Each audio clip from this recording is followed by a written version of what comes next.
चलिए आज की क्लास स्टार्ट करते हैं। आज क्या बता रहा हूँ, हम प्लेटफॉर्म कैसे बनाएंगे। कंट्रोल एम के बाद इंसर्ट शेप, और यहाँ से मुझे ये नॉर्मल वाला रेक्टेंगल है, इसे लेना है। इस नॉर्मल रेक्टेंगल को आप यहाँ पे ड्रॉ कर लें, थोड़ा सा बड़ा ही रखें, जैसे आप इफेक्ट चाहिए। फिर यहाँ से इसे कंट्रोल डी से डुप्लीकेट कर लें, समथिंग 7-8 कर लें, इससे ज्यादा ना करें, है ना। इन सबको लिया एक साथ, सेलेक्ट ऑल, शेप पे गए। शेप पे गए आने के बाद कहाँ जाना है, अलाइन पे, और क्या कर लेना है, अलाइन टू स्लाइड। ध्यान से देखिएगा, अब मैं इसका यूज भी बताने वाला हूँ। Align to slide, align to slide के बाद मुझे क्या करना है, इसे सेंटर, सेंटर के बाद क्या करना है, मिड, और मिड के बाद क्या करना है, डिस्ट्रीब्यूट हॉरिजॉन्टली। यहाँ पे गैप कम आ रहे हैं तो एक में डिलीट कर देता हूँ क्योंकि ज्यादा बन गया। तो फिर से मैं क्या कर देता हूँ, डिस्ट्रीब्यूट हॉरिजॉन्टली। तो देखिए यहाँ पे हल्के हल्के गैप आ गए। तो इस तरीके से मुझे टाइल्स का गैप बना लेना है। कंट्रोल ए करना है, राइट क्लिक करना है, और इसे ग्रुप कर लेना है। ये पूरा एक ग्रुप हो गया। कंट्रोल डी से इसको भी डुप्लीकेट कर देना है, 1 2 3 4, काफी है इतने। अब ये जो चौथा वाला है, इसको यहां से उठाकर, चौथे वाले को उठा के नीचे रख देना, यहाँ पे कहीं, फोर्थ वाले को। अब बचे हुए जो बीच के 3 हैं, ये पहला वाला, कलर चेंज कर दूं तो आपको समझ में आए मैं क्या कह रहा हूँ। ये पहला वाला और ये लास्ट वाला, पहला वाला और लास्ट वाला, इन दोनों के बीच में ये जो ये ब्लू वाले हैं, इनको अरेंज करना है। तो मैं कैसे करूं, कंट्रोल ए। पहले तो मैंने क्या किया, लास्ट वाले को स्टार्टिंग जहां थी वो स्टार्टिंग पर रख दिया, और लास्ट वाले को कहाँ रख दिया, नीचे रख दिया, है ना, जो सबसे लास्ट का था, कॉपी होके आया था। कंट्रोल ए किया, शेप पे गए, अलाइन पे गए। अब इस बार क्या लेना है, अलाइन सेलेक्टेड ऑब्जेक्ट, मतलब दो ऑब्जेक्ट के बीच में अलाइन करो, स्लाइड के आधार पर अलाइन मत करो। अलाइन सेलेक्टेड लिया, इसे मैंने सेंटर कर लिया, और डिस्ट्रीब्यूट वर्टिकल कर दिया। डिस्ट्रीब्यूट वर्टिकल करूंगा तो इन दोनों के बीच में ही ये तीनों स्लाइड क्या होंगी, अरेंज होंगी, पूरी स्लाइड पर नहीं होगा, ये काम पूरी स्लाइड पर नहीं होगा। तो ये थोड़ा सा गैप कम आ रहा है, तो मैं इसको थोड़ा सा ऊपर कर लेता हूँ, और फिर से कंट्रोल ए करता हूँ, और इसे डिस्ट्रीब्यूट वर्टिकली कर देता हूँ। तो देखिए थोड़ा गैप बराबर आ गया। अब इसको अलाइन टू स्लाइड करके तो फिर से क्या कर देता हूँ, सेंटर, तो स्लाइड के एकदम बीचों बीच आ गया ये। तो ये इस ऑप्शन का क्यों यूज करते हैं, ये समझ में आया, आप गिन लीजिएगा, है ना। ये शॉर्टकट तरीका है कि कैसे यूज करते हैं। कलर में फिर से प्रीवियस वाले कर देता हूँ जैसे थे, ठीक है। तो यहां से यहाँ पे मेरे को इस तरह का एक बनाना है। अब इसके बाद क्या करना है, कंट्रोल ए, और इसको भी ग्रुप कर देना है, कंट्रोल जी, इस पूरे को भी ग्रुप कर देना है। ये पूरा का पूरा अपने आप में क्या बन गया, एक ऑब्जेक्ट बन गया। ये पूरा का पूरा अपने आप में क्या है, एक ऑब्जेक्ट जैसे था ये, इसको यहीं पर रख दिया। अब इसके बाद क्या करना है, अब इस पे इफेक्ट लगेंगे, ध्यान से देखना, फिर मैं आपको आगे चल के और बताता हूँ।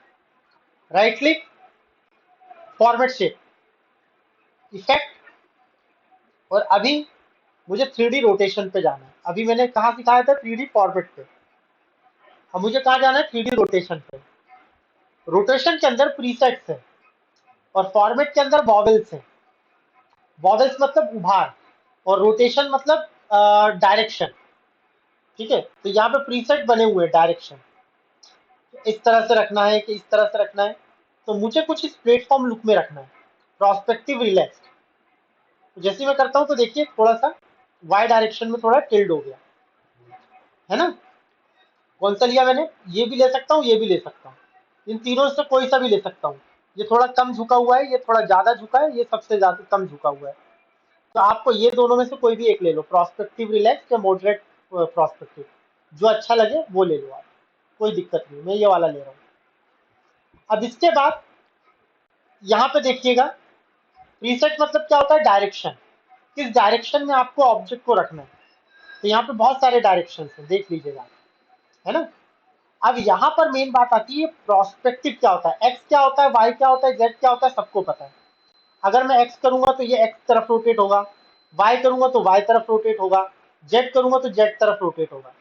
बट मुझे क्या करना है, मुझे इस प्रोस्पेक्टिव का मतलब समझना है। तो प्रोस्पेक्टिव का मतलब क्या होता है, आगे पीछे से वाइड और आगे से नैरो। देखो जैसे मैं इसे बढ़ा रहा हूं, क्या हो रहा है, पीछे से वाइड और आगे से क्या होता जा रहा है, नैरो होता जा रहा है, पतला होता जा रहा है। ठीक है, अगर मैं इसको पूरा 0 कर दूंगा तो ये दोनों एकदम स्क्वायर बन जाएगा, मतलब रेक्टेंगल बन जाएगा पूरा, बन गया रेक्टेंगल, क्योंकि प्रोस्पेक्टिव इसका नहीं है। इसको जितना भी इसका फुल होता है 120 ये पूरा कर देना, 120 से ज्यादा नहीं होता प्रोस्पेक्टिव। तो यहाँ पे 120 मैंने प्रोस्पेक्टिव कर दिया इसका। तो प्रोस्पेक्टिव मतलब क्या होता है, आगे साइड नैरो होगा, पीछे साइड वाइड होगा, तो इससे प्रोस्पेक्टिव इफेक्ट कहते हैं, ध्यान रखिएगा ये। अब इस स्लाइड को लेके थोड़ा सा अरेंज कर लो जहां पे भी। अब ये जो है ये शेप है, इसे क्रॉप नहीं कर सकते आप। अगर मैं फॉर्मेट शेप पे जाऊं तो यहाँ क्रॉप का ऑप्शन नहीं आ रहा, मुझे जो एजेस निकले हुए हैं इनको क्रॉप करना है। तो क्या करूं, इसे मुझे पिक्चर में कन्वर्ट करना पड़ेगा।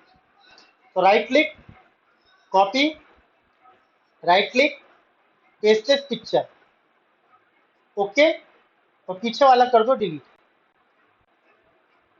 ये पिक्चर बनके तैयार। अब इस पिक्चर को आप अपने हिसाब से अरेंज कर दो। तो सबसे पहले तो आप क्या करो, ये पिक्चर को उठाओ और इसका जो बॉटम है वो नीचे से मैच कर लो। अब इसका जो अपर वाला है, जितना आपको ऊपर तक ले जाना है आप अपने हिसाब से देख लो। और इसकी ये वाली जो एज है, इधर वाला पॉइंट, इसका जो ये वाला पॉइंट है, इस पॉइंट पे टच करना है, और ये वाला पॉइंट इस पॉइंट पे टच करना है। तो थोड़ा जूम कम करके इसके साइज को बढ़ा लो आप।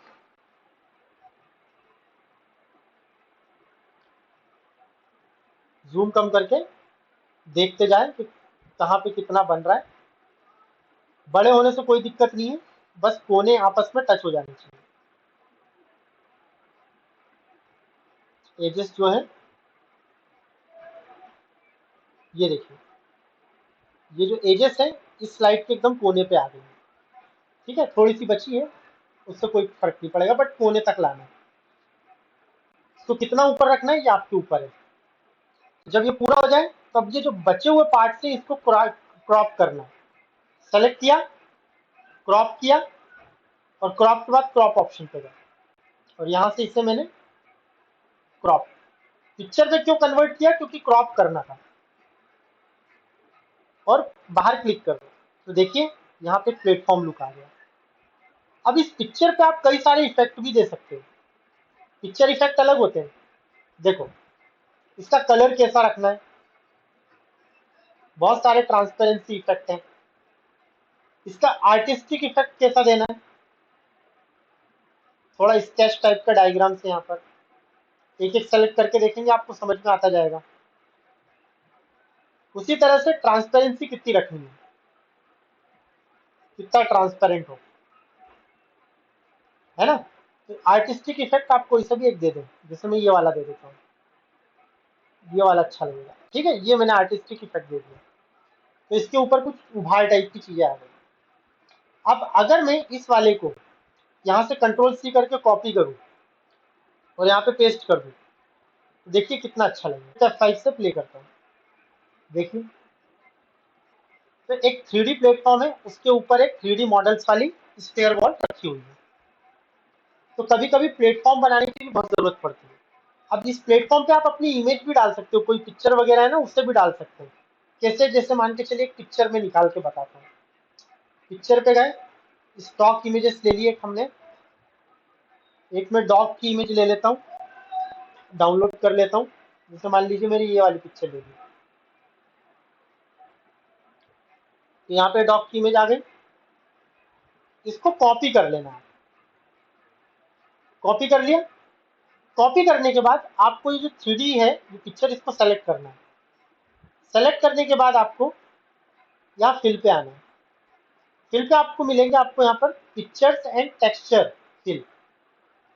और जो कॉपी किया है वो कहाँ जाता है, क्लिपबोर्ड में। कोई भी चीज हम राइट क्लिक करके कॉपी करते हैं तो वो कहाँ चली जाती है, क्लिपबोर्ड में।